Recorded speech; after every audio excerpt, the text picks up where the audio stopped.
Hello and welcome to another gentle descent into the past.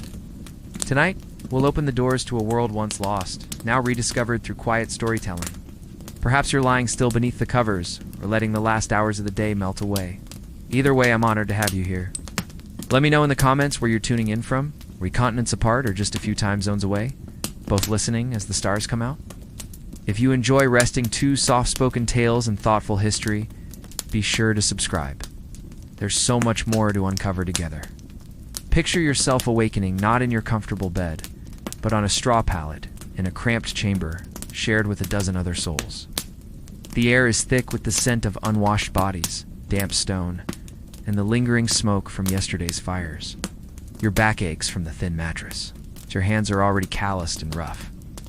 And before the sun has even kissed the horizon, you must rise and begin your duties as a servant in one of medieval Europe's great castles.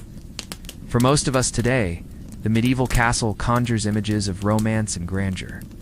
We envision noble knights in shining armor, fair ladies in flowing gowns, and grand feasts in torchlit halls. But this romanticized vision tells only a fraction of the story. Behind every tapestried wall, beneath every soaring tower, and within every shadowed corridor, lived and labored an entire civilization of servants, whose lives were bound to these stone fortresses as surely as if they were built into the very mortar. These were not occasional visitors or temporary workers, but permanent residents whose entire existence revolved around serving their noble masters.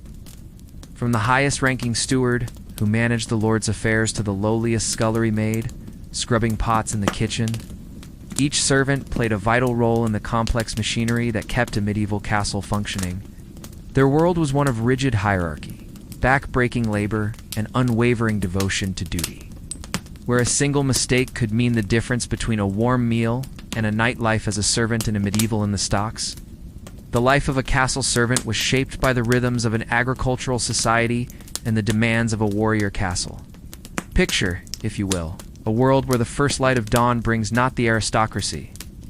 These great stone fortresses were not merely gentle chirping of birds outside your window, but the harsh clanging of a bell-etched homes, but centers of political power, economic hubs, and military strongholds, the owing through stone corridors.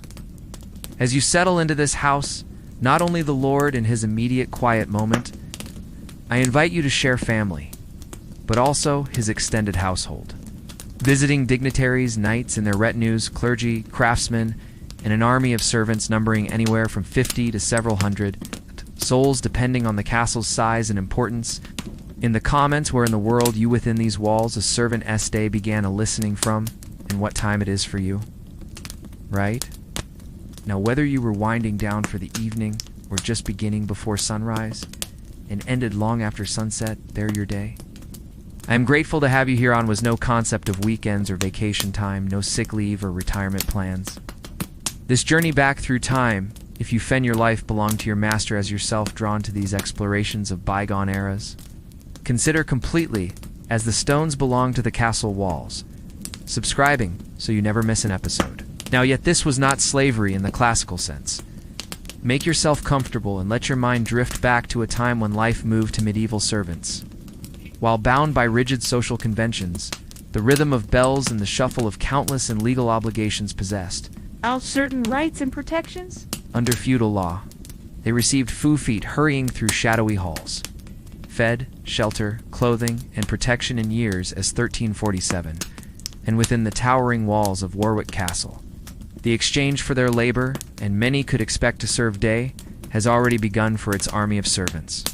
While the same noble family for their entire lives, the lord and lady still slumber in their silk, passing their positions down to their children like draped beds. Dozens of men and women are a grim inheritance. The castle itself was a world unto itself, a microcosm of stirring from their straw pallets, preparing medieval society contained within towering walls of stone. And for another day of endless toil and service, its heart lay the great hall, the beating pulse of castle life, where the lord held court, conduct to their betters. Margaret said business, and presided over the elaborate rituals of medieval hospitality. Surrounding this central space sprawled a maze of chambers, each serving a specific function in the complex web of medieval life. Allery maid of perhaps 16 years? Joel, there were kitchens vast enough to prepare us awake as the kitchen bell sounds its relentless call.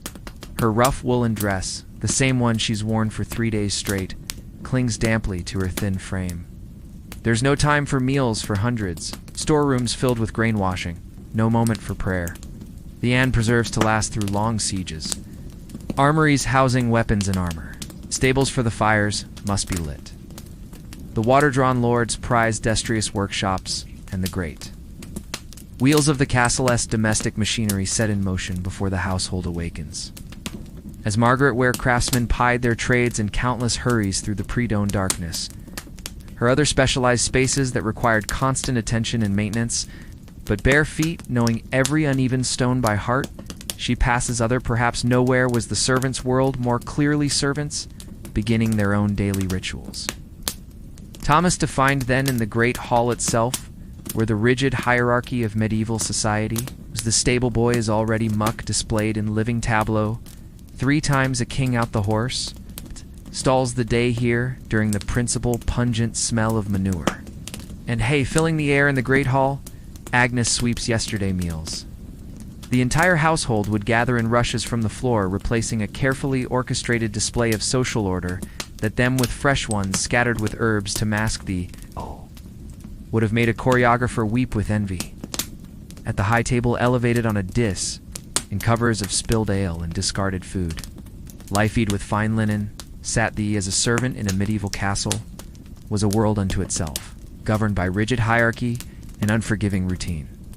At the bottom of this, carefully Lord and his family, along with honored guests. Below them, arranged in descending order of importance, sat ordered society, were the scullery maids. Like the household officers, knights, squires, and upper servants at tables that grew progressively. Margaret, whose days were spent in the sweltering heat of the kitchens, scubbler as they moved farther from the seat of power. As a servant, your place in this hierarchy was a subbing pots with sand and lye until fixed as the position of the stars. You might spend your entire life within these walls and never sit at a table higher than the one assigned to your station. The steward that her hands cracked and bled. Above her were the kitchen servants, then the chambermaids, the pages, the squires, and finally the household. Most exalted of servants might dine at a table near the lord's own and officials who commanded respect even from minor nobles. Each servant knew their place with absolute certainty. To step outside one's designated role was to invite while the kitchen maids ate their simple, fair standing, swift punishment. Margaret had learned this lesson harshly just in the scullery. Grateful for whatever scraps remained last month, when she dared to speak directly after their betters had been fed. The work itself, to a visiting knight, the steward's, was as varied as it was demanding.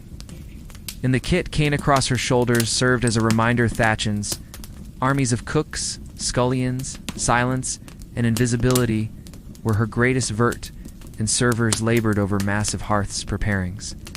The castle's rhythm was Dick meals that could feed a small village.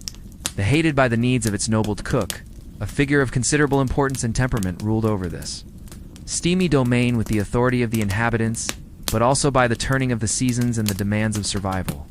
In summer, when the great general commanding troops under his watchful eye servants' hall hosted, lavish feasts hauled water from wells-tended fires that could never be allowed to die needed, bread in quantities that would exhaust a modern baker, and prepared the elaborate dishes that graced the Lord's table.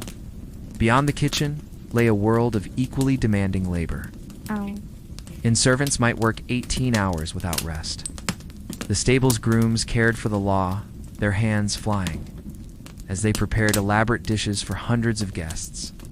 The heat from the enormous horses, with a devotion that border hearths was suffocating, and many a scullery maid had fainted in Todd on religious fervor. For these animals were not the Russias, only to be dragged back to work moments later. Winter brought different, merely transportation, but symbols of power and challenges. The castle's stone walls, magnificent in wealth, worth more than most servants would earn in a lifetime. Their strength offered little warmth to those who served within them. Servants huddled together for warmth. In the Lord's chambers, personal servants, in their cramped quarters, sharing threadbare blankets in what little heat their bodies could provide, helped their master dress, in the complex layers, Chalanes and frostbite were common. Of medieval clothing maintained his weapons and armor and attended to his every need with the silent efficiency expected of their station. The castle's defments treated with whatever folk remedies the older servants remembered from their village days. Fuenzes required constant attention from a small for the servants. It was a far cry from the sumptuous meals they prepared for their master's army of guards and watchmen, walked the walls through all weather ready to sound. A typical day of sustenance might consist of a bowl of thin pottage made the alarm at the first sign of danger. From whatever vegetables were past their prime, a hunk of coarse brown bread, and weak in times of peace. Their vigilance might ale that was safer to drink than the seem unnecessary, but in an age when castles well-water warfare was a nobleman's profession, and enemies, meat was a rare luxury, usually could appear on the horizon with little warning. They only appearing when a feast produced sufficient role was absolutely crucial to the survival of everyone leftovers, or when an animal within the castle walls. Women's servants' face died of natural causes. Margaret their own unique challenges and opportunities within the castle hierarchy. Many served as ladies' maids to the lord's wife and daughters, helping them navigate the complex rituals of medieval feminine life. They often dreamed of the feasts she helped assisted with the elaborate process of dressing to prepare, but would never taste, which could take hours when formal quarter was required. Maintain roasted peacocks with their feathers carefully replaced. Elaborate sugar sculptures called subtleties and delicate wines imported the precious fabrics and jewelry that marked noble status and served a hez from distant lands. She had learned to find satisfaction in the brief moments when she could lick a wooden spoon clean or savor the confidants. And companions to women who often lived isolator of exotic spices as she ground them for her better pleasure. The hierarchy among servants was ASD lives within the castle's protective embrace. Other rigid as that between noble and commoner. The women worked in the castle's domestic operations, spinning castle's marshal responsible for the household's military and weaving the textiles that clothed the household, tending to the sick and injured managing aspects, commanded respect from all. Below him, the steward managed the domestic affairs, controlling the purse strings and determining who ate what and when. It's a chain. It's a complex process of food preservation that kept the castle fed through long winters and maintaining the cleanliness and order that made civilized life possible within these stone walls. Elaine oversaw the lord's private apartments. In an age before modern conveniences, every comfort position of enormous trust and privilege. These senior had to be created and maintained through human labor. Much of that labor fell to women whose work, while essential, was often invisible to the chronicles. And records that of servants often came from minor noble families themselves preserved the castle's history. The rhythm of a younger sons with little inheritance who found purpose and modest prosperity in service. They lived in private servants. Life was dictated not only by the needs chambers, ate better food, and wore fine woolen clothing that marked their elevated status. For them, service was a career with prospects for advancement and respect. For those like Margaret, however, of their masters, but by the turning of the seasons, and service was often a trap from which escape seemed impossible. Born into serfdom, she had been sent the demands of the agricultural calendar that sustained medieval society. Spring to the castle at age 12, when her village could have brought the urgent work of planting and the arrival no longer support all its children, her parents of fresh foods after the privations of winter. Summer received a small payment for her service. Money meant long days of labor in the castle's gardens and fields, as well as the constant work of preserve that helped feed her younger siblings, but left her bound to the castle for years to come. The working food for the months ahead, autumn itself was backbreaking and relentless. Margaret, the busiest time of all, as the harvester's day began before dawn with the lighting of fires throughout the castle. She hauled water from the well, her shoulders aching under the weight of wooden buckets. In the kitchen, she scarred to be gathered and stored, animals slaughtered and preserved, and preparations made for the long winter months when the castle might be cut off from the outside. Will poped enormous cauldrons with sand and ash for weeks at a time. Winter brought its own challenges and rhythms. The great hall became her knuckles roar from the abrasive mixture center of life as cold made the outer. She turned spits over roaring fires, the chambers nearly uninhabitable. Servants worked by heat, singing her eyebrows and leaving her face permanently flushed. Between firelight and candlelight, their breath visible in the frig meals, there were floors to scrub chamberside air as they went about their duties. Food to clean and linens to wash became monotonous and scarce, as the preserve stores slowly dwindled and everyone in the castle asked laundry. The from Lord to Scully made county soap was made from ash and animal fat, harsh enough to strip skin the days until spring would bring fresh as well as stains. Margaret's supplies and renewed hope. But at hands, once soft from her childhood, would be wrong to paint the servant in the countryside, had become rough, and Callow's life as one of unrived misery and drudgery. Within the Rigiest, marked by countless small burns constraints of their social position, castle servants developed their own communities, relationships, and sources of satisfaction. The castle was, after all, their ancuts that never quite healed. The castle's laundry was a world of its own, filled with steam and the sharp smell of lye. Here, women worked home, and many developed a fierce loyalty, naughty over enormous vats of boiling water, stirring linens with long wooden paddles. Only to their masters, but to the great pile of stone that sheltered them. They took pride in their skills. The work was dangerous, with scalding water and caustic soap posing constant threats. Whether it was the ability to prepare a perfect sauce, many Larises bore scars from there, maintain a industrious coat to mirror labors. And more than one had been permanently like perfection, or keep accurate accounts disabled by accidents with the great copper cauldrons. Yet of the castle's complex finances, religious even in this harsh environment, Margaret found moments of compent festivals. And holy days provided breaks in the routine of ironship and even joy. The other servants formed a tight-knit community-bound labor, times when even servants could participate in celebrations together by shared hardship and mutual dependence in and feast days. The Christmas season in particular saw the brief moments between tasks. Autumn was a time of frantic preparation with endless preserving, smoking, and storing of food for the long winter ahead. Disease was a constant companion in the close quarters of castle life. When illness struck, it spread quickly through the servants' quarters. Margaret had lost several friends to fever and flux, their bodies carried out quietly to avoid alarming the nobles above.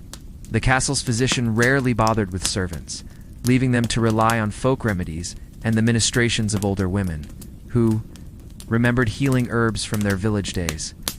The arrival of guests brought both excitement and exhaustion to the castle's servants. Noble visitors meant elaborate preparations, special meals, and entertainment that could last for days. Every servant worked at the peak of their ability, knowing that their master's reputation depended on the impression they made. For Margaret, these occasions offered glimpses of the wider world through the conversation she overheard and the exotic food she helped prepare. As our exploration of medieval castle life draws to a close for now, we see that Margaret's world was one of endless labor, strict hierarchy, and constant vigilance. Yet it was also a world where human bonds formed in the most unlikely circumstances, where small kindnesses took on enormous significance, and where the daily struggle for survival was shared by a community bound together by necessity and mutual understanding. The bells that had awakened Margaret before dawn would soon signal the end of another day. She settled onto her straw mattress, her body aching from 16 hours of labor. She might allow herself a moment to dream of a different life. Perhaps marriage to Robert would bring small improvements to her circumstances. Perhaps the steward would notice her diligence and grant her a promotion. Or perhaps she would simply endure as countless generations of servants had before her, finding dignity in honest labor and strength in the bonds forged with her fellow servants. In the flickering candlelight of the servants' quarters, as exhausted men and women settled into sleep, the great wheel of castle looking at your script summary, and the reference life prepared to turn once more, tomorrow would bring the same bells, the same endless tasks, and the same small moments of human connection that materials. I'll continue. The medieval castle servant made even the harshest existence bearable, narrative with engaging, historically grounded content. Here's part as you drift towards sleep yourself too. Yet the mornings perhaps you can hear the echo of those duties were only the beginning of what would prove ancient bells calling across the centuries. To remind to be an endless cycle of labor that defined us, of the countless unnamed souls who built and maintained the world we've inherited. Their stories, though rarely recorded in the grand histories, are nod a servant's existence. As the castle stirred to full wakefulness, the demands multiplied like ripples across a pond. each task spawning to more in its wake. In the great kitchens, where smoke hung thick as London fog, and the heat could wilt a man where he stood, the real theater of castle life unfolded. Here, less important for their obscurity. In their struggles and small triumphs, we find reflections of our own humanity and reminders of how far we've traveled from those cold stone corridors where Margaret and her companions once walked. Sleep amid the chaos of preparation for the midday meal. Servants move well and know that their legacy lives on in every act of service. Every moment of kindness between, with practiced precision born of necessity rather than choice. Strangers in every community that finds strength and shared purpose. The head cook, a mountain of a man whose in mutual care, temperament matched the fierce flames of his domain, wielded his wooden spoon like a marshal's baton, orchestrating a symphony of chopping, stirring, and seasoning that would feed upwards of 200 souls before the sun reached its zenith. Young scullery maids, their hands already raw from the morning's dishwashing, now faced the daunting task of preparing vegetables for the massive cauldrons that bubbled like witches, brews over the great hearths, turnips, onions, and leeks. They shared gossip, sang work songs, and looked out for one another. A temporary relaxation of the strict social. When young Timothy, a new stable boy, fell hierarchy with traditions like the Feast of Fools, allowing servants to mock their betters and ill with fever. The kitchen maids took turns caring for him, sharing their meager food relatively safety and the Lord's table extending in what little medicine they could obtain. Romance hospitality to the entire household. Marriage bloomed even in these austere surroundings.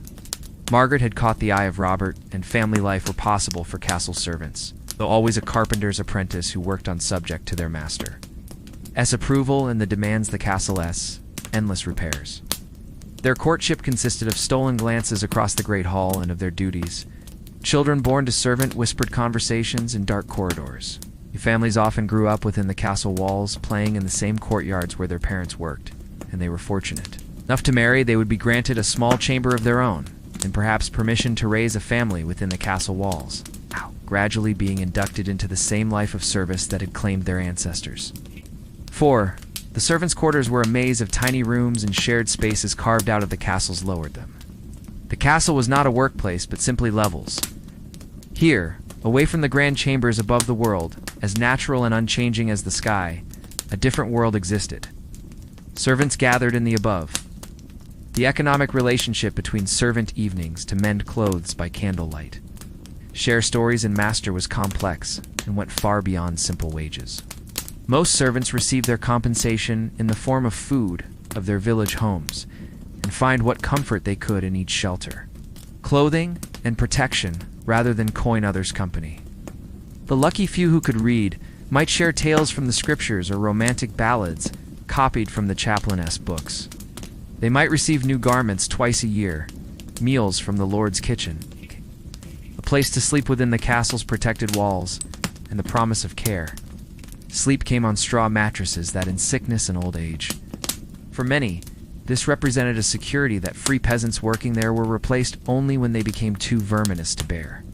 Privacy was a luxury unknown to most servants who shared chambers with 3 or 4 others. Personal owned land could never achieve, even if it came at the cost of personal freedom. And autonomous possessions were few and precious, often consisting of littly.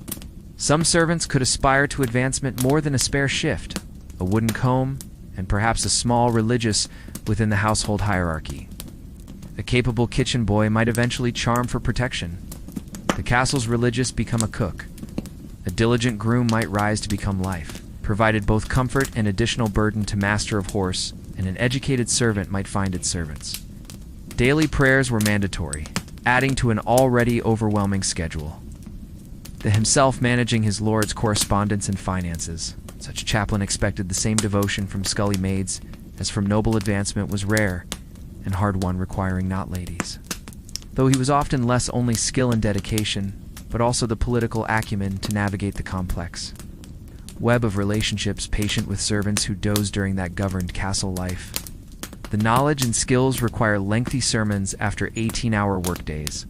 Holy days brought mixed blessings, while they too keep a medieval castle functioning were vast and specialized. Servants needed to understand everything from the proper way to offered respite from some labors. They also demand serve wine at a formal banquet to the complex special preparations.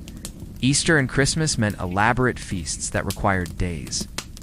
Protocols of medieval hospitality that could mean the difference between political alliance and deadly insult. They had to master of preparation.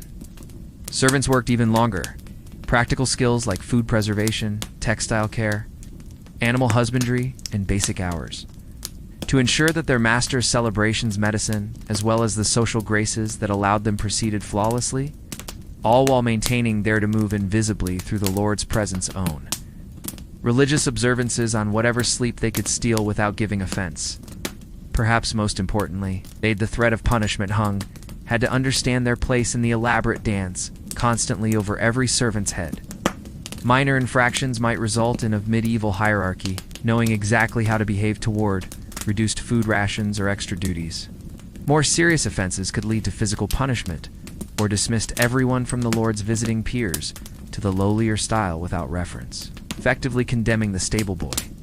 A misplaced word, an inappropriate gesture, or a failure to show proper deference could result in punishment ranging from reduced rations to physical correction, to dismissal from the castle offender, to beggary or worse.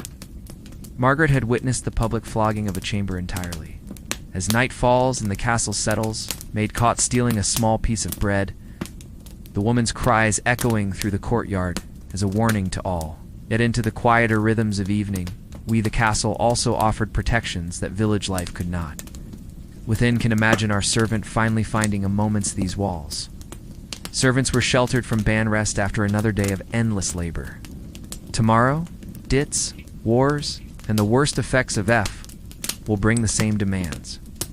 The same rigid hierarchy, the same careful balance between duty and survival that when crop failures devastated the surrounding countryside, the castle stores often meant to find every aspect of life within these ancient walls. The difference between life and death for its yet in that brief moment of still inhabitants. The Lord's protection, howeverness, surrounded by the massive stones that have grudgingly given, was real and valuable in a world where violence sheltered countless generations of servants before them, and chaos lurked just beyond the gates. Education was virtually non-existent, for they are part of something larger than themselves. Most servants, though some lucky few might learn. A tradition of service and devotion that helped build the very foundations of our modern world.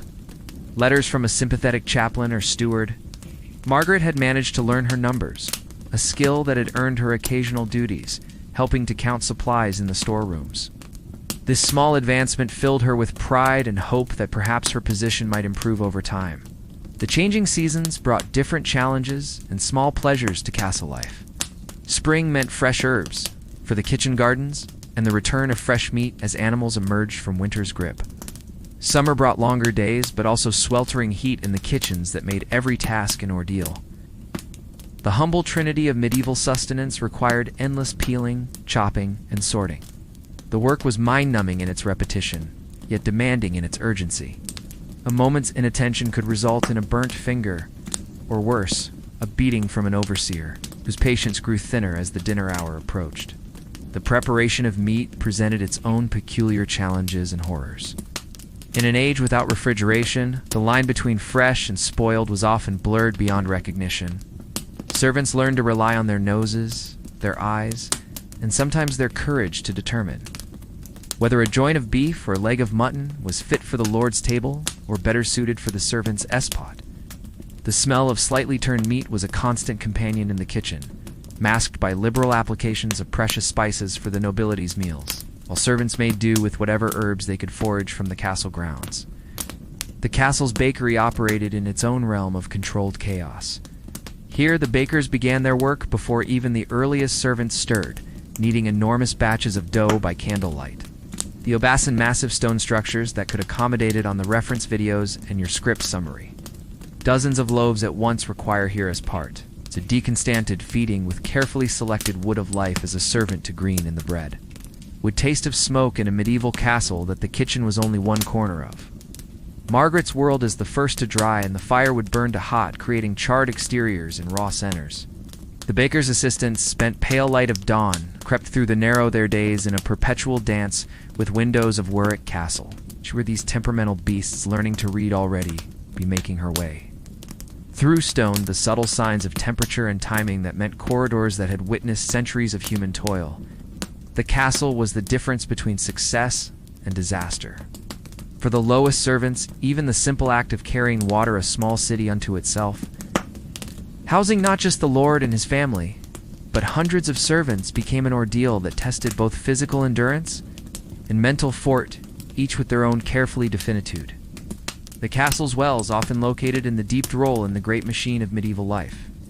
The hierarchy among servants' parts of the keep for defensive purposes required countless was as rigid as the stones themselves. At the top stood the steward, the trips up winding stone stairs that seemed designed to break Lord's right hand in all domestic both spirit and back. A single bucket of water weighed perhaps 40 pounds when full in matters. Below him, the marshal controlled the stables and horses. While the chamberlain managed the lord's personal quarters, the great households required hundreds of gallons daily for these were positions of real authority. Men, cooking, cleaning, and the modest washing who had earned their way up through years that passed for hygiene in those times. The young of faithful service. They dined at their own table, wore better clothes, and command water carriers. Developed a peculiar gait. Learned respect from the lower servants. Margaret knew through painful experience that allowed them to navigate the treacherous stairs without spilling their precious cargo. Her place in this order, as a scullery maid, she ran whetstone steps, were not merely inconvenient. They were dangerous, and more than one servant met among the lowest. Just above the spit boys who turned the great roasts over the fire, and their end in a tumbling fall down the castle. The grooms who mucked out the stables as vertical arteries. Successful ones learned to move with a kind of flowing, yet even within her lowly station, there were gradations of status. The head cook, Master Grace, their bodies swaying in rhythm with the William, was a figure of considerable importance. Responsible sloshing water, their feet finding purchase on stones worn smooth by generations of their predecessors, but for feeding sometimes 200 souls each day. His word in the kitchen was law, and his favor perhaps no task illustrated the servant's precarious position. More clearly could mean the difference between a crust of bread and a maintenance of the castle's fire's proper meal. The castle's daily rhythm was dictated by the ringing of bells. Prime at dawn called the servants to their first prayers and duties. Tour marked the morning. In a world where flame meant the difference between comfort's full beginning, when the great hall, in misery between cooked food and raw sustenance, between light and the terrible darkness that swallowed medieval nights the responsibility for keeping. Fires burning was both honor and burden. The fire'd fill with the bustle of preparation for keepers, worked in shifts throughout the night, feeding the day's first meal. The dinner bell at carefully rationed wood to the great midday brought a blessed pause. Though for kitchen hearths in the hall, the smaller fires in the law servants like Margaret meant the frantic rush-offs chambers and the always hungry ovens in the kitchen. The skill serving while their own stomachs remained empty required was considerable. Too much wood and precious. Only after the nobles had been fed could the servants' fuel was wasted, to little in the fire hope for their own simple fare. Winter was the cruelest season for those who served within these died, potentially leaving the castle's inhabitants to face a cold dawn. The firewalls, the castle's great hearths, might warm the lord's chambers and the main hall. But the servants' ears, learned to read the subtle language of flame quarters, remained bitterly cold. Margaret, an ember, understanding how different woods burn, would wake to find frost on her thin blanket. Her breath visible in the air of the small chamber she shared with 3 other maids. The stone floors were like ice beneath her bare feet, and the narrow windows offered little protection against the howling winds that swept across. How weather affected the drawer of chimneys, and how to coax the maximum the countryside. Food, always scarce for heat from the minimum fuel. They became intimate servants, became even more precious during the long with the moods of fire. Knowing when to stoke aggressively, and when to let the flames settle into a steady economical burn. The social winter months, the castle's stores dynamics among the servants themselves, created yet another layer of complexity in castle life. The hierarchy below stairs was every bit as rigid and carefully observed as that above. The head cook ruled his domain with absolute authority, followed by his 2 last until spring. And servants received senior assistants, then the regular kitchen staff, and finally, they're the smallest portions. A typical meal might consist of a bowl lowly scullery workers, who occupy a thin pottage made from whatever grains could be spared. At the bottom rung of even the servants' S-hunk, of course brown bread. And if latter, this pecking order determined not only they were fortunate, as a small piece of cheese or who gave orders and who received them, but a cup of weak ale meat was a luxury reserve. Also, who ate what where they slept, and how they were treated for feast days or when the Lord. The stable had particularly generous leftovers, yet by the Castle S officers' competition for advancement was fierce and often cutthroat. And Margaret had learned to find small comforts where kitchen maid might spend years hoping to catch she could. The warmth of the kitchen fires the eye of the head cook, demonstrating her reliability and skill in the hope of being promoted during her long hours of work. Or the nobles who ruled over this world smoked for the long winter months ahead. He said might as well have been creatures from another realm where times of both exhaustion and relative plenty entirely. Margaret occasionally glimpsed that as servants were allowed to eat their fill of the Lord's family as they passed through the halls, resplendent in their fine clothes and attended by fresh harvest, before the lean months of winter set in, their personal servants, their lives of leisure. And winter itself brought a different kind of hard luxury, stood in stark contrast to the endless Europe. The cold that seeped through stone toil that supported them. A walls was a constant enemy, and servants found themselves working ever harder to maintain some semblance of warmth. Single feast in the great hall might consume and comfort. Fuel became precious, and the servants' resources that could have fed all the castle servants for a week. Yet such extravagance responsible for gathering would face increasingly difficult for was simply the natural order of things. Aging expeditions as nearby forests were stripped of easily. As Margaret scrubbed another pot in the dim light of a winter evening, her accessible deadfall. The shorter days meant hands roar from the cold water and harsh soap. She carried within her the accumulate working more often by candlelight or rushlight. Starred wisdom of countless generations who had lived and died in service to others. Her story was written not in books or chronicles, but in the warning eyes, and increasing the ever-present risk of fire. Spring brought renewal, but also its own challenges. The castle's food stores, carefully hoarded through the winter, often ran dangerously low before stones of the castle floor and the smoke-blackened walls of the kitchen. In the first, new crops became available. This the very fabric of a world built upon the labor of the forgotten and the unnamed. The bells were hunger gap tested. Everyone's endurance and servants found themselves competing with their masters for increasingly scarce resources. It was during these said ring again tomorrow, calling her back to her duties back lean times, that the rigid social hierarchy, sometimes to a life measured not in years, but in the endless repetition of tasks that kept the great wheel of medieval society turning. And she would answer, showed signs of strain, as empty bellies made that call, as servants had for centuries before, normally docile servants, occasionally bold enough to voice. Her carrying forward the quiet dignity of those who serve complaints or even small acts of rebellion, the who endure and who make religious calendar that governed medieval life created its own rhythm. Possible the grand pageant of history through a feast and famine for the servant class during their humble essential labor. Lent, when the church demanded abstinence from meat, servants found their already limited diet further restricted.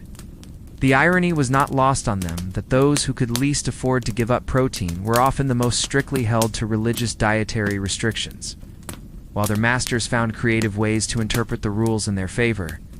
Yet the great religious festivals also provided some of the few opportunities for servants to experience something approaching joy and celebration. Christmas, Easter, and other major feast days brought special foods, temporary relaxation of work schedules, and sometimes even small gifts or bonuses from grateful masters. These brief interludes of relative happiness served as crucial pressure valves, allowing servants to endure the hardships of their daily lives by providing something to anticipate and remember. The health challenges faced by castle servants were both constant and largely unrest. The physical demands of their work took a devastating toll on their bodies. Backs bent permanently from carrying heavy loads, hands gnarled from endless washing and scrubbing, lungs damaged from breathing smoke and dust. These were the inevitable marks of a servant's life. Injuries were common and often poorly treated. Cut from a kitchen knife might fester and lead to blood poisoning. fall-down stone stairs could result in broken bones that never healed properly. The castle's isolation during winter months or times of siege created additional health hazards. Scurvy from lack of fresh vegetables, respiratory illnesses from close living quarters, and poor ventilation. The ever-present threat of epidemic diseases that could sweep through the servant population with devastating speed. The servants had little access to medical care beyond folk remedies and the occasional ministrations of traveling monks or the castle-esque chaplain, whose medical knowledge was often more theoretical than practical. Despite these overwhelming challenges, or perhaps because of them, castle servants developed a remarkable resilience and ingenuity. They created their own support networks, sharing knowledge about everything from the best ways to treat common ailments to strategies for avoiding the worst assignments. Experienced servants took your newcomers under their wings, teaching them the countless part 3 of the small skills, and pieces of knowledge that could mean the difference between success and failure, or a 12-part script for even between life and death. They developed their own forms of entertainment and social interaction within the constraints of their circumstances. Storytelling around life as a servant in the kitchen fires after the day's work was done became an art form, with servants sharing tales that ranged from local gossip to ancient legends. These moments of community provide a medieval castle. The Great Hall had fallen silent except for the occasional CRD psychological sustenance that was every bit as important as their rackle of dying embers in the massive stone fireplace. Margaret meager physical rations. They would share whispered conversations about their lives before the castle. Margaret learned that Sarah unexpected issues without the guidance of their usual one of the kitchen maids had been supervisors. The return of the household sold into service by her own father, Todd, brought its own flurry of activity as pay a debt. Thomas, whose servants worked to restore the castle to full tended the fires, had flea operational status. Prepare for the increased his village after a failed harvest, left his demands of a larger population, and catch up on maintenance tasks that had been defamed destitute. These stories, shared in hushed tones by candlelight, create fur during the reduced staff period. As night finally fell over the castle and the last of the days endless, a web of understanding that helped them in tasks were completed. The servants retrogered their hardships. Education was sated to their own quarters. Often simple, a luxury beyond the reach of most servants. Margaret pallets in shared rooms could neither read nor write, skills reserved for the nobility and the clergy. The world beyond the castle walls remained a mystery to her, known only through the fragmented tales of traveling merchants and the occasional messenger who brought news from distant lands. She had never seen the ocean, sometimes just spaces on the floor near the kitchens, where the Ling never walked through a great city. Never experienced the Friedmer heat from the day's cooking provided some warmth against the chill of stone walls. Here in these final of choosing her own path, her world was confined moments before exhausted sleep claimed them. They found whatever peace and rest their circumstances allowed to these stone walls. Her future, predetermined by the circumstances. Tomorrow would bring the same cycle of demands of her birth. The noble family lived in a realm, the same challenges, the same small victories and defeats that defined their existence, but four of unimaginable luxury compared to their servants, while Margaret shivered on now, surrounded by their fellow servants, who her straw mattress, Lady Ella Laner SL, shared their hardships and understood their struggles without need for words.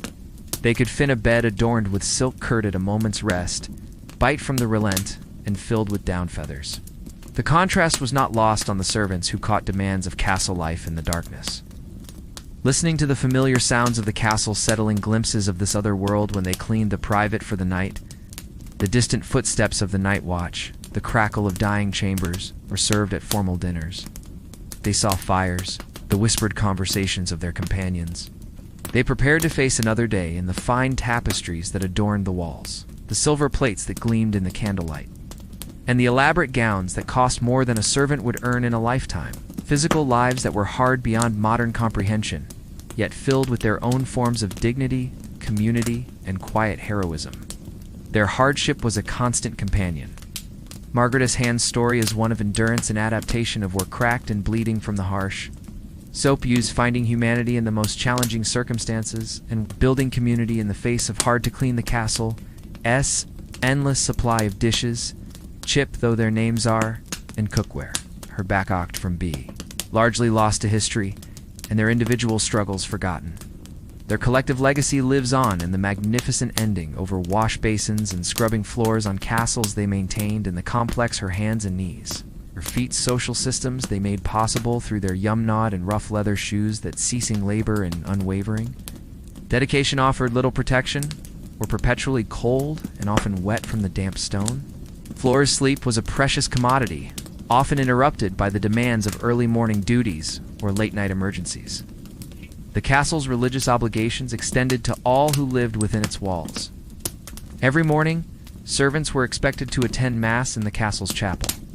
Regardless of how little sleep they had managed or how pressing their duties might be, Father Benedict, the castle's chaplain, delivered sermons that emphasized obedience, humility, and acceptance of one's station in life. For the servants, these messages served as both comfort and burden, offering the promise of heavenly reward while reinforcing their earthly subjugation. Despite the hardships, there were moments of unexpected joy. During harvest festivals, even the servants were allowed to participate in the celebrations, though always mindful of their place. Margaret treasured these rare occasions when the rigid hierarchy relaxed slightly, allowing for dancing, storytelling, and the sharing of better food. These brief respites reminded her that life could hold beauty even in the darkest circumstances. The changing seasons brought different challenges and small mercies. Spring offered the hope of fresh vegetables from the castle gardens, though the servants received only the scraps and wilted leaves. Summer brought longer days, but also increased demands, as the Lord entertained guests and hosted elaborate feasts. Autumn was a time of frantic preparation for winter, with every available hand working to preserve food and gather fuel for the long, cold months ahead.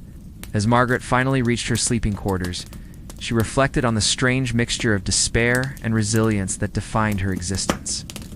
Tomorrow would bring another day of backbreaking labor, another day of navigating the complex social hierarchy that governed every aspect of her life. Yet, she endured as countless others had before her and would after her. In her quiet moments, she allowed herself to dream of a different life.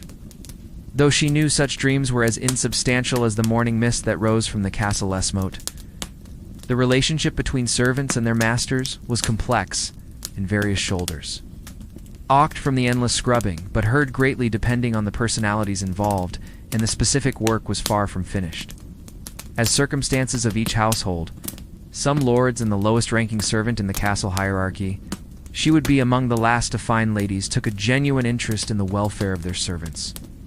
Understanding that well-treated staffed, her straw pallet and the cramped servants were more loyal and effective, they might provide extra food during lean times, ensure that quarters beneath the kitchen. The stone-sick servants received care or even remember faithful retainers in their wills. More commonly, however, the relationship walls seemed to press in around her as she made her way through the narrow corridors. Carrying the weight of another was purely transactional servant's grueling day. Winter was the cruelest season for those who served. The castle's thick were valued only for their productivity and replaced without walls, designed to withstand sieges. Sentiment, when they became too old or infirm to perform, offered little comfort to the servants who scurried through its bowels like mice. Margaret's breathed their duties effectively. The threat of dismissal hung constantly over their heads, particularly for those servants formed small clouds in the frigid air as she descended the worn stone steps to the lower levels, who lacked specialized skills or family connections within the castle community. Here, where the servants lived, the cold seeped through every crack and crevice. The most tragic cases were those servants. The dampness clung to everything, making bee-hoo through age, injury, or illness. Founding perpetually moist and filling the air with the moose themselves unable to work, but with nowhere to smell of mold and unwashed bodies. Food was scarce during these lean months. The Lord's table still groaned under the weight of roasted meats and fine breads, but the servants else to go. Castle life was the only existence they had ever known, and the outside world held no opportunities for elderly or disabled former servants. Some castles maintained a portions grew smaller with each passing day. Margaret's daily ration consisted of thin form of informal charity for such cases, allowing old retainers to remain in exchange porridge, a crust of brown for whatever small services they could still provide. bread so hard it could chip teeth. And if she was fortunate, a small piece of sal others simply turned them out to face anted pork that had been preserved uncertain and usually short future as beggars. And since the autumn slaughter, water was often contaminated, forcing the servants to drink weak, even in this harsh environment. Moments of genuine human connection, flour ale that did little to warm their perpetually chilled bones. Diseased romances developed between servants, though they were often complicated by the practical stalked the castle corridors like an invisible predator. In the overcrowded servants' quarters, illness spread with terrifying speed. Margaret had watched 3 of her fellow servants succumb to fever. Just this realities of their circumstances. Marriage required the permission of their masters and was winter alone. Their bodies were only possible if both parties could continue removed in the dead of night, wrapped in rough cloth, and buried in unmar to fulfill their duties. Children bonked graves beyond the castle walls that our servant families faced the likelihood of following in their parents' footsteps. But parents still nurtured hopes that their offspring might find slightly survivors learn to sleep with one eye open. Not just for fear of the rats that sped our positions or even in rarity to cross their faces in the darkness, but for the telltale signs of cases escaped the servant class entirely. The skills that servants developed in the course of their duty, sickness, and their companions. The hierarchy among servants was as rigid as that between were often remarkable and would be highly valued lord and peasant. At the top stood the steward, a man of considerable importance, who managed the lord's household in any era. The castle seemed with an iron fist. Below stresses created garments of extraordinary beauty and complexity, using only him with a marshal who oversaw the stables and military aspects, the most basic tools. The cooks learned to create elaborate meals for of the castle and the chain, hundreds of people using. Woodfire, Erlin, responsible for the lord's privated ovens and open hearths quarters. These men wielded power over developing an intuitive understanding of timing and temperature that would impress modern chefs. The craft, life and death within the castle's men who maintained the castle's physical walls. Their word carrying the weight structure developed engineering and construction skills that enable of law for those beneath them. Margaret occupied the lowest rung of this ladder. As a scullery maid, she was considered barely above the dogs that roamed the castle seeking scraps. Above her were the kitchen maids, who prepared the food, the serving girls who carried them to work with massive stone blocks and complex mechanical systems. These skills were passed down through generations of servants, creating informal but sophisticated training systems that ensured the continuity of castle operations. A master carpenter would take on apprentices, teaching them not only the technical aspects of their craft, but also the specific requirements of castle construction and maintenance.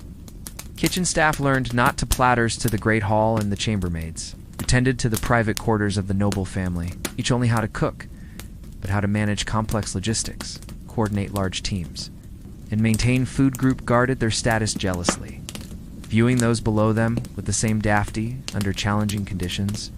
The seasonal migrations of the nobility created additional challenges and opportunities for castle disdain that the nobles showed toward all servants.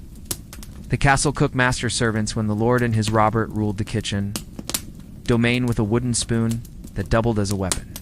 His household traveled to other properties or went on face perpetually red from the heat of pilgrimage or to war. A core group of servants accompanied the great ovens, would contort with rage at them, while others remained to maintain the castle in their absence. Those the slightest mistake. Margaret had felt the sting of his discipline more times than she could count. Who traveled faced the hardships of medieval journeys, bad roads, uncertain accommodations, and the constant risk of bandits or other dangers. Her arms bearing the bruises of his displeasure. The kitchen was his kingdom, and he tolerated no challenge. But they also experienced a variety of places and people that there stayed home colleagues to his authority. Even the slightest delay in cleaning a pot, or the smallest error in carrying never encountered. Those left behind faced their own challenges, but his commands could result in a reduced meal or worse. A night spent sleeping in the cold, and with reduced supervision they had morables. Yet within this harsh world, unexpected freedom, but also greater responsibility for maintaining the castle's operations with bonds formed among the servants and the brief skeleton crew. These periods tested their initiative and problem-solving abilities as they had to address moments between duties. The servants who inhabited these stone walls were the invisible foundation upon which the entire feudal system rested. Their labor made possible the grand feasts, the elaborate ceremonies, and the comfortable lives of their betters. They were the hands that built and maintained the very structures that confined them.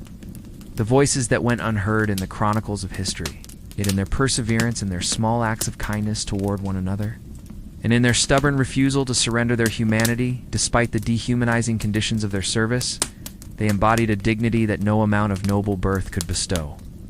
Their legacy lives not in grand monuments or written records, but in the countless acts of service that sustained a civilization. They were the unsung heroes of an age that valued pageantry over humanity, birth over merit, and power over compassion. In understanding their struggles, we gain insight not only into a distant past, but into the eternal human capacity, looking to endure, to hope, and to find meaning even in the most constrained circumstances. At your previous work and the reference materials, I'll continue the script with Part 3, focusing on the complex social dynamics and daily realities that shaped servant life in medieval castles. The rigid hierarchy that governed castle life extended far beyond simple ranks of authority. It created an intricate web of relationships, loyalties, and survival strategies that every servant had to navigate with careful precision. Understanding these social dynamics was often the difference between thriving in service and finding oneself cast out into a world that offered few alternatives for those without land or trade. At the very foundation of this system lay the concept of sworn loyalty. When a servant entered castle service, they weren't simply taking a job in our modern sense, were binding themselves to a lord through ties that carried both legal and spiritual weight. This oath of service meant that abandoning one's post wasn't just quitting work. It was breaking a sacred bond that could result in severe punishment or even death. The church reinforced these bonds through teachings that portrayed service to one's betters as service to God Himself. Within the servant hierarchy, advancement was possible, but required a combination of skill, loyalty, and political acumen that few possessed. A kitchen scullery maid might dream of becoming an undercook, then perhaps a full cook, and in rare cases, the head of kitchen operations. But each step upward meant navigating not just the technical requirements of the role, but the complex web of alliances and rivalries that existed among the castle's staff. The marshal, who oversaw the stables and military equipment, commanded respect from grooms and pages alike. But his authority could be undermined by a chamberlain who had the lord's ear, or by a steward, whose control over supplies gave him leverage over every other department. Servants learned quickly that their immediate superior might not be their most important relationship. Sometimes a word from the lady's personal maid carried more weight than orders from a nominally higher-ranking official. These political dynamics created an atmosphere of constant tension and opportunity. Information became a form of currency among servants. Who was in favor? Who had fallen from grace? Which knight was drowning in gambling debts? Which lady was conducting a secret affair? All of this knowledge could be traded for protection, advancement, or simple survival. The servant who could discreetly pass along useful intelligence to the right person at the right time might find themselves with better quarters, extra food, or protection from punishment when they inevitably made mistakes. The castle's chaplain occupied a unique position in this hierarchy. Technically a servant of the Lord, but also a representative of the church's authority. He could serve as both protector and threat to the other servants. Chaplain might intervene to prevent excessive punishment of servants, citing Christian mercy. But he could also report suspected heresy, adultery, or other moral failings that could result in severe consequences. Many servants found themselves walking a careful line between seeking the chaplain's protection and avoiding his scrutiny. Personal relationships among servants developed within this framework of mutual dependence and competition. Romantic attachments between servants required careful navigation of both social expectations and practical considerations. Marriage between servants of the same household was sometimes permitted, even encouraged, as it tied both individuals more firmly to the castle. But it also created potential conflicts of loyalty and could complicate work assignments. The seasonal rhythms of castle life created their own social pressures and opportunities. During the harvest season, when the castle swelled with temporary workers bringing in crops, the established servant hierarchy could be temporarily disrupted. Permanent servants might find themselves supervising dozens of temporary field hands, giving them a taste of authority they rarely experienced. But they also had to prove their worth anew, demonstrating that their year-round positions were justified by superior skill and reliability. Winter brought its own challenges as the castle population contracted, but resources became scarcer. With everyone confined more closely together, personal conflicts could escalate quickly. The wise servant learned to read the mood of the household and adjust their behavior accordingly. A joke that might be welcomed in the busy harvest season could be seen as insolence during the tense winter months when everyone was on edge from cold, hunger, and confinement. The arrival of guests always transformed the castle's social dynamics. When important visitors came to stay, every servant's performance was scrutinized more closely. The lord's reputation depended on the quality of hospitality provided, and any servant who failed in their duties could face severe punishment. But successful hosting of important guests could also lead to rewards, recommendations to other households, or even opportunities to join a more prestigious establishment. Female servants faced additional layers of complexity in navigating castle social structures, as their safety and advancement often depended on managing the attention of male authority figures carefully. A female servant who caught the eye of a knight or noble might find herself with a protector who could advance her position. But she might also find herself vulnerable to accusations of impropriety from other servants or nobles who saw her as a threat or opportunity. The lady of the castle's personal servants existed in a particularly delicate position. It had access to intimate details of life as a servant in a medieval, noble family life, and often served as confidants in Intermediate Castle Part 4. The bone-deep exhaustion that permeated Margaret's existence was matched only by the constant. This closeness to power could provide significant protection and privilege. But it also made undercurrent of fear that governed every aspect of castle life. Fear of failure, fear of punishment, fear of disease, and perhaps most pressing of all, fear of them targets for others seeking to influence the family's decisions. The lady's maid might find herself carrying the elements themselves. Winter in a medieval castle was a trial that tested the endurance of even the hardiest servants, transforming their already demanding routines into a desperate struggle. Secret messages between lovers. Managing financial arrangements her mistress wanted to keep private, or being asked to lie to cover up indiscretions. Religious observances provided both structure and opportunity within the servant hierarchy. The chapel services for survival. As autumn faded into the bitter grip of winter, the castle's thick stone walls, which provided blessed coolness during summer's heat, became conduits for, and that punctuated each day, offered brief rest. It's unforgiving cold that seemed to seep its from work. But they also served as stages where the social order was both reinforced and potentially challenged. A servant who demonstrated into one's very bones. The great particular piety might catch the attention of the chaplain, or even the Lord himself. The camaraderie shared with fellow servants during to assistant cook. Such advancement meant not only better working conditions and slightly improved food, but also the precious commodity of respect from one's fellow servants. Brief moments of rest, the satisfaction of completing a task well enough to avoid. The successful ones learned to navigate the treacherous waters of punishment. She had formed a particular friendship with Emma, an older woman who worked in the laundry, washing the endless castle politics. Understanding that a carelessly spoken word or piles of linens that a great castle required, Emma had been at a moment's insubordination could result in demotion or dismissal. The castle wore for nearly 20 years, and her weather. Chambers presented their own unique challenges for the servants assigned. Hands told the story of countless hours, spent scrubbing and wringing in cold to their care. The personal servants of the Lord in water. The laundry was perhaps the lady lived in a world of constant scrutiny, where every action, the most back-breaking work in the entire, was observed and judged. They learned to move castle. Servants like Emma would rise like shadows, present when needed but invisible when not. Developing before dawn to begin heating grate. Cauldrons of water over an almost supernatural ability to anticipate their master's needs open fires. The washing was done with before they were spoken. The lady's chambermaid, harsh lye soap that cracked and bloodied their hands, and the wet linens had to be wrung out. By hand, regardless of weather in winter, hanging the wash to dry was an exercise in misery as servants.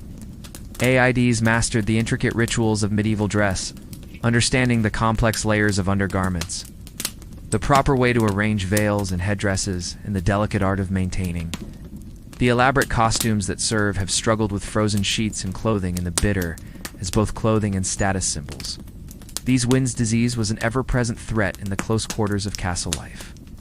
Servants live, personal servants often found themselves caught between worlds, pride packed together in small chambers, sharing beds and breathing the intimate details of their masters' lives, the same stale air. When illness struck, it spree, yet forever barred from true participation in that elevated sphere. They heard quickly through their ranks. Margaret had seen the whispered conversations about politics and strong young men reduced to shadows by fever, and had war witnessed the private moments of vulnerability herself suffered through bouts of dysentery. That left her weak and hollowed, the castle's physician in strength. Yet they were expected to maintain absolute discretion, while having attended only to the noble family. Servants no real stake in the outcomes of the relied on folk remedies and prayer and dramas they observed so closely. Many simply worked until they could work no more. The male servants who attended the Lord faced their own particular challenges. The castle's defense required constant vigilance, and servants played their part in this eternal watchfulness. When the horn sounded an alarm, every person within the walls had their assigned role. They served as valet, helping with the complex process of donning armor, maintaining weapons, and managing. Margaret and the other kitchen maids would help the countless details of a nobleman's daily routine. During times of war or preparation for war, these servants moved precious supplies to the innermost chambers, while men themselves working alongside armorers and weaponsmiths. Learning that at arms took their positions on the walls, even in peacetime, the possibility and intricate arts of maintaining the tools of medieval attacks shaped daily life. Religion permeated every aspect of castle that might underscore or kill life, but for servants it often felt they developed an almost mystical connection with their charges, more like burden than comfort. Yet faith also provided the only created their own patterns of intensity and relief for the servant population. Harvest time brought a frenzy of activity as hope many servants possessed. The promise the year's crops were brought in process, that their suffering in this life would be rewarded in and stored. Every available hand was pressed into service, from the youngest scullery maid to the most senior the next. Margaret clung to the stories of saints who had risen from humble origins, household offices. The great halls were transformed, though such tales seemed as distant as the stars, into workshops where grain was threshed, fruits were preserved, and meat was salted. Though few outside its walls where animals gave birth and required constant attention. Summer meant long days preserving the abundance of fresh food, while autumn demanded intensive work processing the harvest and preparing for winter's scarcity. Winter appreciated its complexity. Massive hearths dominated the space, their fires carefully maintained to provide the intense heat needed for roasting whole oxen or boiling enormous cauldrons of saint. Itself brought different challenges as servants. The walls were lined with shelves holding countless pots, pans, and utensils, each worn smooth by generations to carefully manage dwindling food stores while of use. Herbs hung in bundles from the RAF, maintaining the complex heating and cooking systems that kept the castle, filling the air with their earthy scents functioning through the cold months. Even as they slowly dried for winter storage, young Thomas, barely 14 and new to castle service, in this world of endless labor and race struggled with a heavy cauldron of watered hierarchy, castle servants developed their own forms of community and mutual support. They shared knowledge about everything from the most efficient ways to clean cooking pots to techniques for avoiding the wrath of temperamental sea that needed to be heated for the morning washing. They looked out for one another during his thin frame shook with the effort, times of illness or injury, and they and Martha watched him with a mixture of simp, created informal networks that helped newcomers learn the complexity and concern. She remembered her own first rules and expectations of castle service. These relationships winter in service, how the cold had seemed to forged in the crucible of shared hardship, penetrate not just her body, but her very soul. The older servants had taken her under their wing, then teaching her the countless tricks and techniques that often became the most meaningful connections in servants' lives. The food that sustained castle servants reflected their position in the social hierarchy with stark clarity. While they prepared delicacies for their betters, their own diet survival possible in this harsh environment. "Here, lad," Martha called softly, moving to help Thomas with his burden. "Let me show you the proper way to manage consisted largely of bread, pottage, and ale that you'll break your back trying, supplemented by whatever leftovers might be available. Meat was a rare luxury, usually to lift it alone, and then what good will you be to anyone?" Thomas looked limited to feast days or when animals had taught up gratefully, as Martha demonstrated how be slaughtered due to injury or illness. Even to drag the cauldron rather than servants received the least desirable cuts, while lift it using the stone floor. The choice portions went to the Lord's table, this to support most of its weight. These constant reminder of their inferior status were the kinds of lessons that were one of the most psychologically difficult aspects of servant taught formally, but passed down through observation and necessity. Every servant learned life as they daily prepared foods they would never taste. The knowledge them eventually, but those who learned quickly often saved themselves months of unnecessary pain and exhaustion. The hierarchy among servants was complex and subtle-based, not in skills. Required for castle service were considerable, just unofficial positions. But on experience passed down through generations of servants who understood skill and the respect of the complex requirements of feeding and maintaining a medieval household, 1s. Peers. Martha held. These servants were the invisible foundation upon which castle life rested. Their labor making possible that displaced her position not, through appointment from of wealth and power that defined noble existence. Without above, but through the recognition of her fellow, their constant toil, the elaborate social structures of medieval society would have collapsed. Yet their contributions were rarely acknowledged or rewarded beyond the bare minimum necessary for survival. Workers that she possessed the knowledge and temperament necessary. As night fell over the castle and the two managed the kitchen's countless demands, she had learned to judge exactly how much salt to add to preserve meat through the winter, how to stretch last of the evening's dishes were cleaned and stored away ingredients during times of scarcity, and how to manage the temperamental ovens that could ruin a day's work with servants finally found brief respite from their lab. One moment of inattention, or in their simple quarters, they share as the morning progressed, the castle began stories of the day. Events offered to stir with increasing activity the Lord comfort to those who had suffered punishment family would soon require. Their morning meal and or injury, and prepared for another day of service. There, the servants scattered to their various duties with practiced lives, were defined by the endless cycle of deficiency. In the great hall, other servants' work preparation, service, and cleaning that kept the castle functioning to prepare the massive space for the day ahead. The rushes that covered the stone floor need a rhythm as regular and demanding as the turning of the seasons themselves, and to be changed regularly, as they absorbed not just spills and debris, but also served as the primary means of insulation against the cold stone beneath. Elilana, one of the chambermaids, moved through the Lord's private quarters with quiet reverence. These rooms represented the height of medieval luxury, with their tapestries, carved furniture, and glass windows. Yet even here, the realities of the season made themselves known. Ice formed on the interior of windows, and despite the large fireplaces, cold drafts found their way through gaps in the stonework. Wow. Elenina's duties required her to maintain fires in multiple rooms, ensure that water basins didn't freeze, and keep the Lord's clothing aired and ready for use. The contrast between the servants' quarters and these grand rooms was stark. Where the Lord enjoyed privacy, space, and comfort, the servants crowded together in small chambers beneath the castle's main floors. Their sleeping areas were barely large enough for straw pallets, and privacy was an unknown luxury. Yet within this confined space, they had created their own community, sharing not just physical space, but stories, concerns, and the small comforts that made their difficult lives bearable. The treatment of aging servants often reflected the character, or whatever small morsels she could manage to, of the Lord and the overall culture of the household.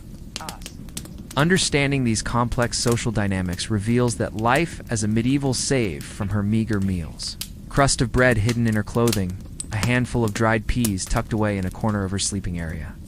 These tiny reserves could mean the difference between manageable hunger and the gnawing emptiness that made work nearly impossible. To his castle servant was far more than simply performing, not alone in this practice. Most servants engaged in similar, careful assigned tasks. It required constant awareness of shifting relationships, careful management of one's reputation and alliances, and the ability to navigate between competing demands and loyalties. Those who mass hoarding, though discovery of such behavior could result in sever these skills, might find opportunities for advancement, protection, punishment. The winter months also brought changes to the social dynamics within the castle. The lord and his family confine and even a form of modest prosperity within the castle community. Those who failed to understand or adapt to these social realities often found themselves marginalized. Punned indoors by weather and darkness, became more demanding of their servants' attention, ladished or expelled from the only secure life available to them.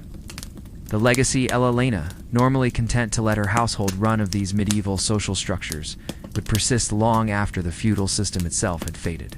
Influencing concepts with minimal interference would suddenly require constant adjust of service, loyalty, and social hierarchy. That means to her chamber's temperature. Sending would echo through centuries of human organization. In servants scurrying to adjust the daily lives of castle servants, we see both the harsh realities of medieval inequality and the remarkable human fire's closed shutters or capacity to create meaning, community, and opportunity, rearrange furniture to block drafts. The Lord himself, even within the most restrictive social systems, deprived of his usual hunting expeditions, would often take out his frustrations on the staff, finding fault with meals, cleanliness standards, or the speed of service. Perhaps most challenging of all were the winter storms that would sometimes rage for days, trapping everyone within the castle walls and testing the limits of both supplies and patience. During these periods, the normal rhythms of castle life would be disrupted entirely. Servants found themselves working longer hours with fewer breaks, as the demands of maintaining warmth and preparing food intensified, while resources dwindled.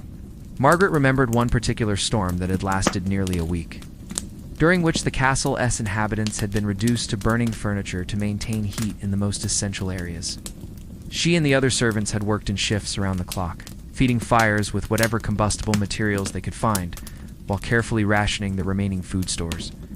By the storm's end, everyone in the castle, from the lord himself to the lowest scullery maid, bore the hollow-eyed look of exhaustion and hunger.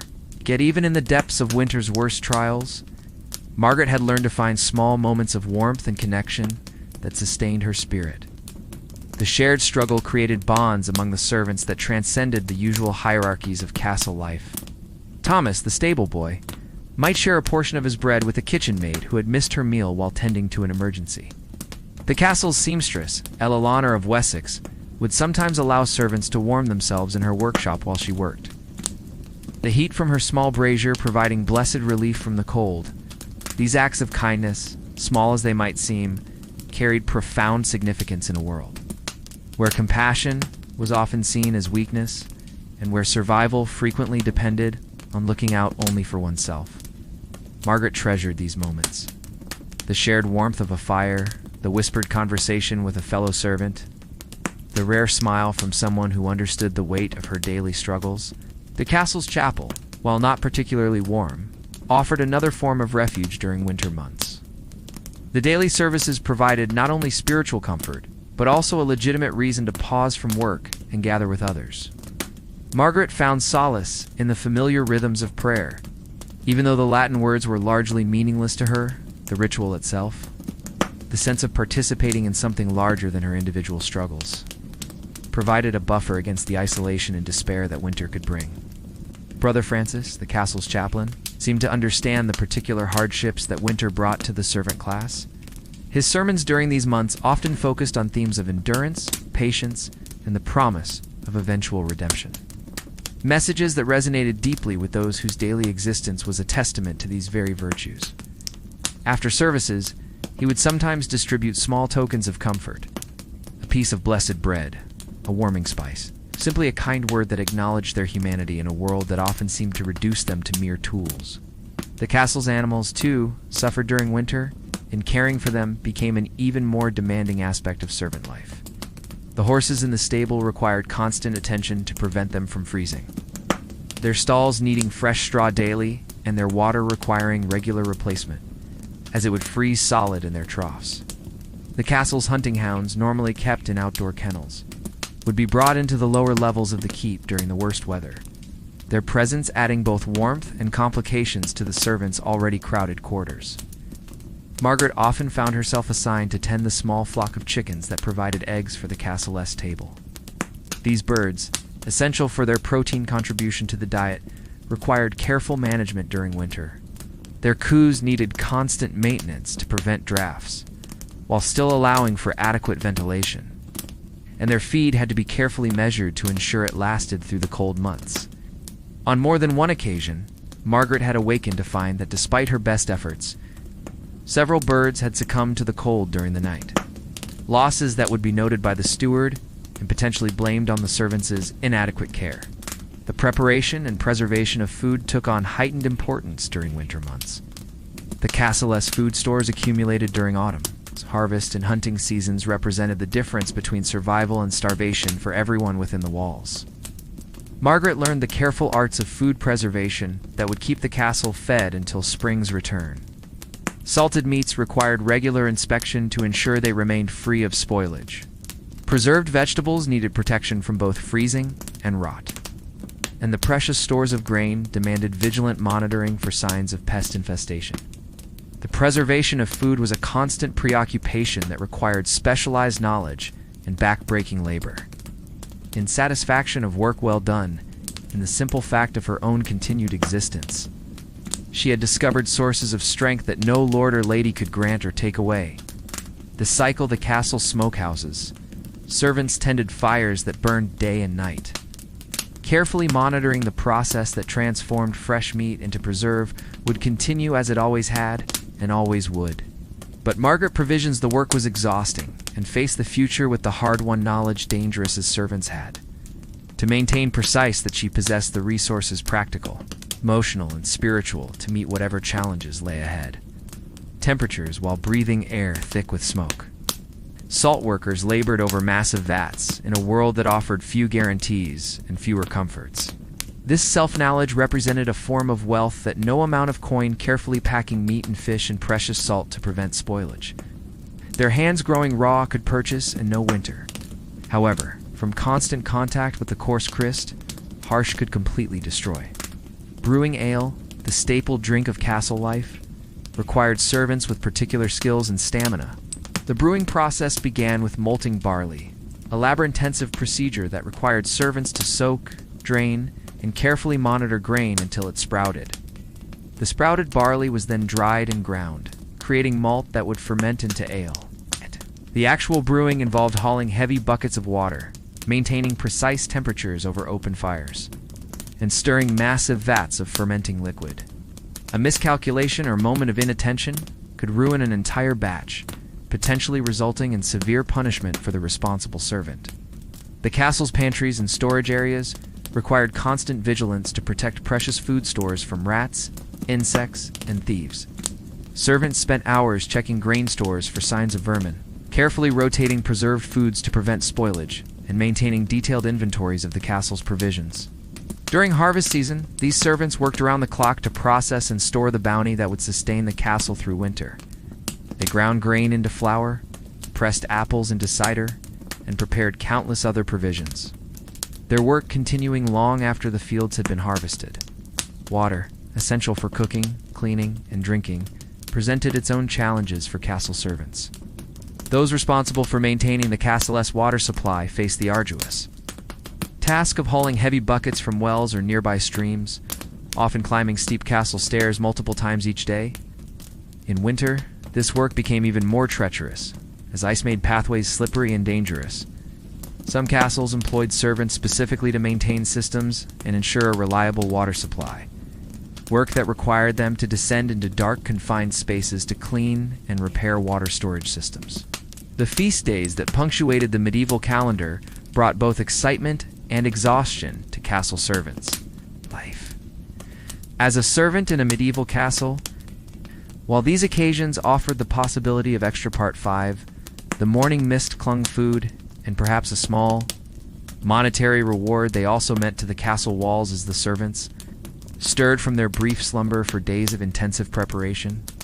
Servants worked without those who labored within these stone confessed to prepare elaborate meals featuring dozens of core signs. Each dawn brought the same realm, each dish requiring careful attention and precise timing. The great feast demanded not only culinary skill, but also endless cycle of duties that had defined their existence. Theatrical presentation, as servants learned to arrange food in spectacular displays that would impress visiting nobles and demonstrate their lord's wealth and status. Even the simplest meals required extensive for generations. Yet, as autumn deepened into winter's harsh embrace, their burdens grew heavier still, and new challenges emerged that would test their resolve in ways they had never imagined. Preparation and coordination among multiple servants. A typical dinner. Agnes wiped her hands on her ruff for the lord and his family might, volve a woolen apron, and glanced toward the great hall. Dozen different servants, from those who slaughtered and prepared the meat to those who gathered herbs, baked bread, and served the final meal. The timing had to be precise, as hot, massive windows, where frost had begun to form intricate patterns on the glass. The cold season was arriving earlier than usual, and with it came whispers of change that made even the most seasoned servants uneasy.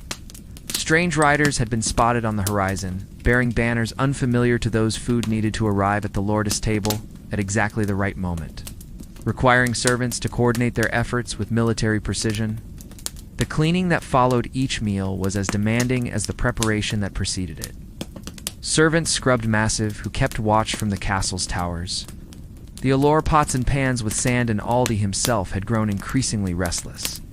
Pacing the corridors at Odie Soap, their hands growing raw from their hours in holding. Hushed conferences with his advisors behind caustic cleaning agents. Wooden trenches had closed doors. For the servants, however, such matters to be scraped clean and stored properly of lordly concern remained distant. Their world was measured not in political, while precious metal serving pieces required careful washing, intrigue, or grand strategy, but in the countless and polishing. The kitchen floors, thick with grease and food debris, had to be small tasks that kept the castle functioning. The kitchen scrubbed clean, and the fires needed constant tending. The rush ashes from cooking fires had to be hauled away and disposed of properly. On the floors required daily changing and the endless stream. For many servants, the kitchen represented both of laundry, never-cease opportunity, and trap. Talented cooks might advance to positions of responsibility and respect, earning higher wages and better living conditions. However, the demanding nature of kitchen work also. In winter, these duties became exponentially more difficult, as water froze and washing meant that many servants found themselves trapped in a basins, and fingers grew numb from cold cycle of exhausting labor. Their health, Martha, the head cook, had served in the castle kitchens, for nearly gradually deteriorating from the constant exposure to heat, smoke, 3 decades. Her weathered face bore the marks of countless hours spent over in dangerous working conditions. The knowledge roaring fires and her cowl that their skills were valuable provided some security last hands, moved with the practiced efficiency of someone who had prepared thousands of meals but it also meant that they were... She surveyed her domain that morning. She noticed how rarely permitted to leave their positions. Bound, the younger servants seemed more withdrawn than usual, the cold affected to the castle by both legal obligation and economic them, differently than it did the older staff necessity. The seasonal rhythms that governed agricultural who had learned to endure winter life also shaped the work of castle servants. Spring espite through years of experience brought the challenge of managing livestock, as the kitchen itself was a marvel of medieval engineering.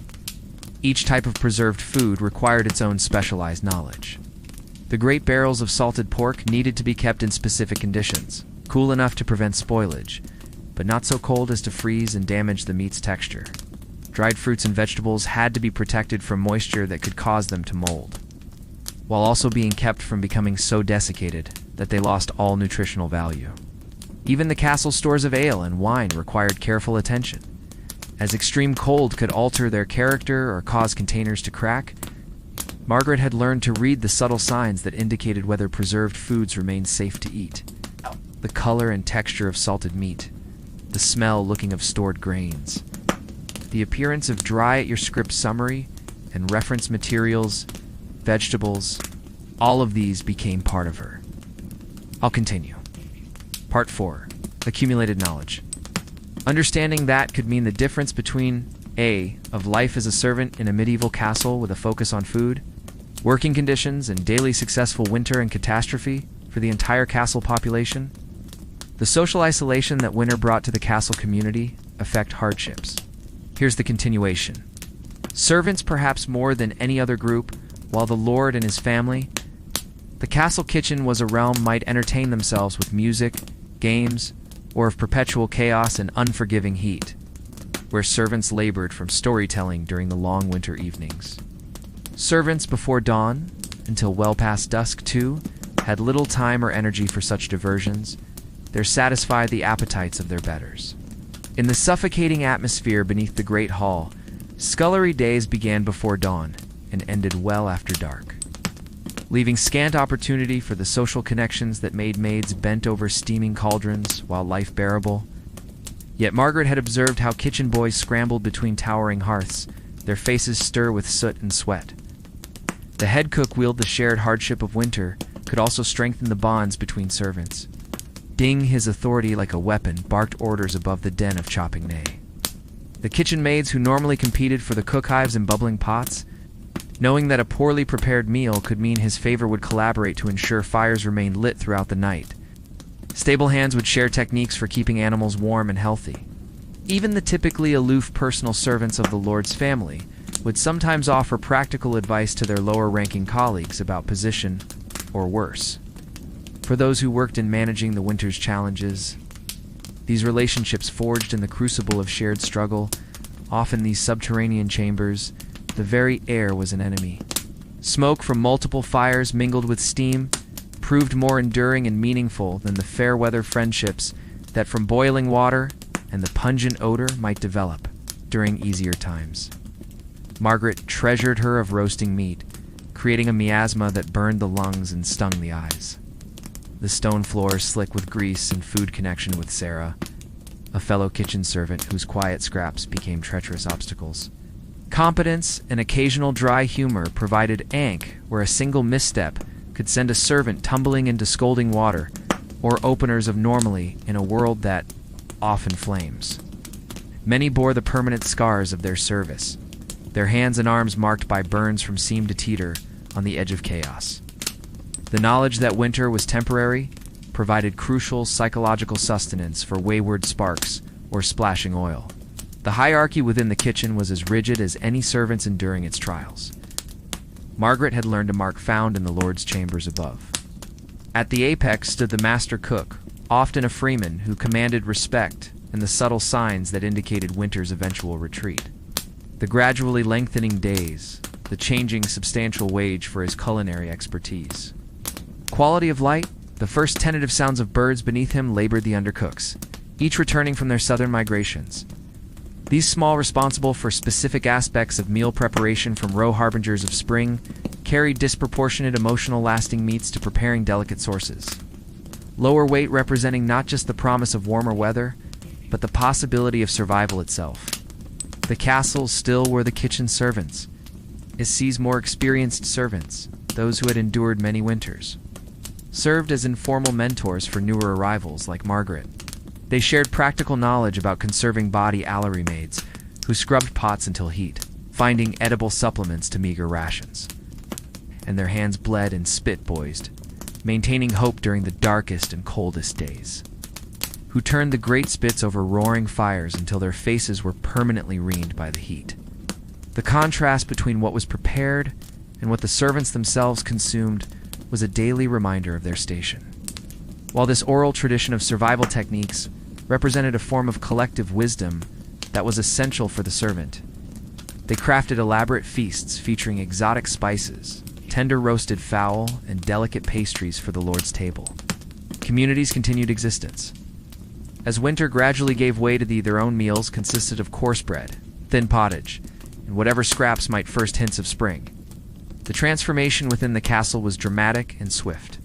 The constant struggle merely be deemed unfit for noble consumption. To stay warm gave way to renewed energy. An Optum servant might spend hours preparing a magnificent roast, seasoning it with preciousism. Food stores that had dwindled to saffron and herbs Only alarming levels would be supplemented by the tadine later on. Gristle and bone supplement first fresh greens and early vegetables. The return by ale so weak it barely deserved of trading and travel would bring news from the outside world of the name. The procurement, the possibility of new opportunities for Margaret. Each of ingredients for the castle's kitchens created its own network of servant winter. Survived represented a victory, not just over the elements' labor,